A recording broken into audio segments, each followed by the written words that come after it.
We can't be afraid of failure, right? And you have a whole army of people here to check you out. But get that out of your mind. You're all here together as a team. You're all here as a peer review team to check each other out. My impressions of what this week would be like. These don't sound like terms typical to engineers. Uneasiness, ambiguity, disorientation, conflict, fatigue, confusion, failure, uncertainty. I think those are some of the words that are going to describe what's going to happen this week.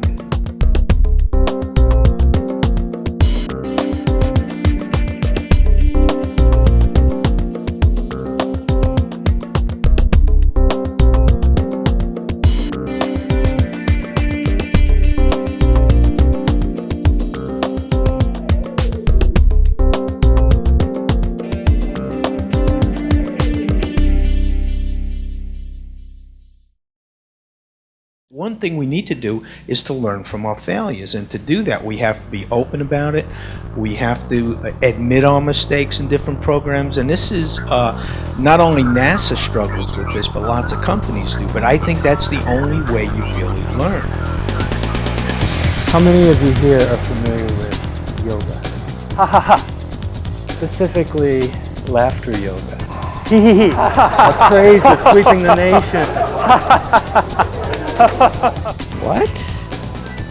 Let's go away from what we actually see and can touch. Let's go up one level and think about what is the function that this thing really does.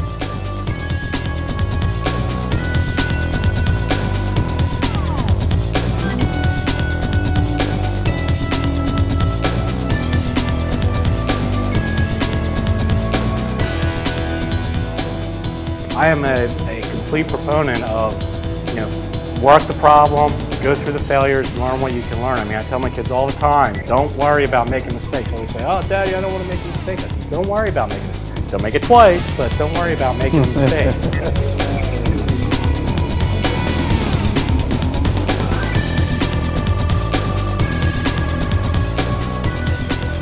Can somebody help me crush this egg?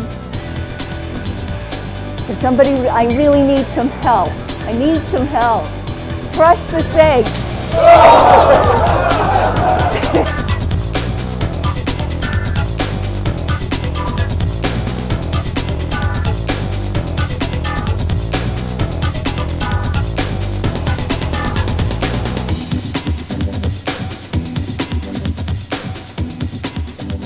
Okay, so you have a weight that actually gives it a counterweight, so that it leans forward and then it's weighted back up, or something like a Weeble, right? I mean, a Weeble will come back up again.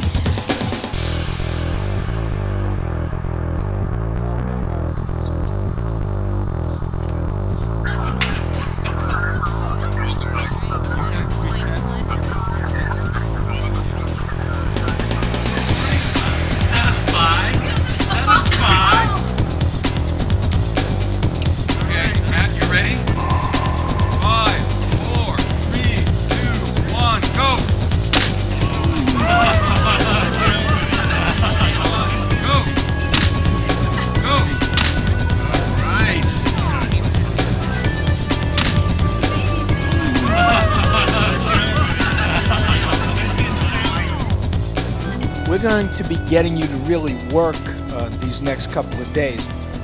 And so I encourage you to ask lots of questions. Like I said, Ed Fasanella, Lee Morin, and Joe Pellicciati are the ones that have most of the answers for these questions. They'll be able to give you a little bit better idea of the bigger picture and what the program is expecting. Again, depending on what design process you're following, you may spend most of your early phase at the 100,000 foot level and then gradually go down to the 5,000 foot level to the details. But there's some other design processes where you're constantly going back and forth between the big picture and the details. Everyone, come in, Jack. How you doing? Oh, it's terrible. The oscillations, my God. I feel like a broken egg. The existing hardware that holds the heat shield together is this bracket in the top left.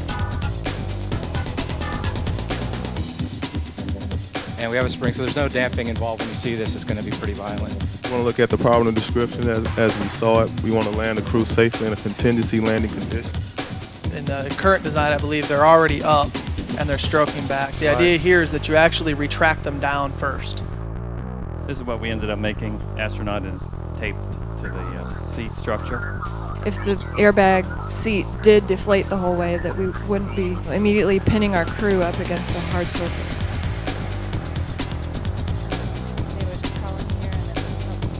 We took some high-speed films of it coming in, and we thought we learned a few things. You can see using springs here to represent our damper systems. Well, I was impressed that you went back and looked at parachute reliability. Our problem, basically, we decided, hey, let's look at what needs to happen to make landing on it possible. That one worked pretty well, but it had too much of a rebound. Did foam naturally went to the outsides on this? It fits in with the design that you currently have with the airbags.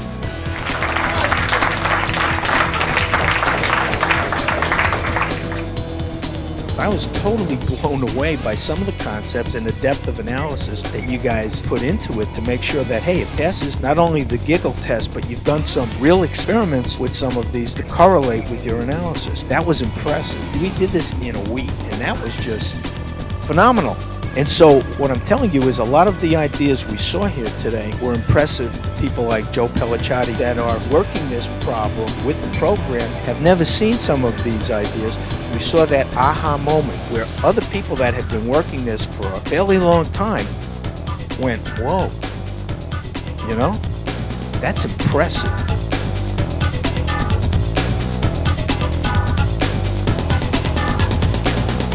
This is an invitation to participate in the NESC Academy, where NASA's venerable experts will pass the torch of lifetime experience to the next generation, the generation that will get us to Mars.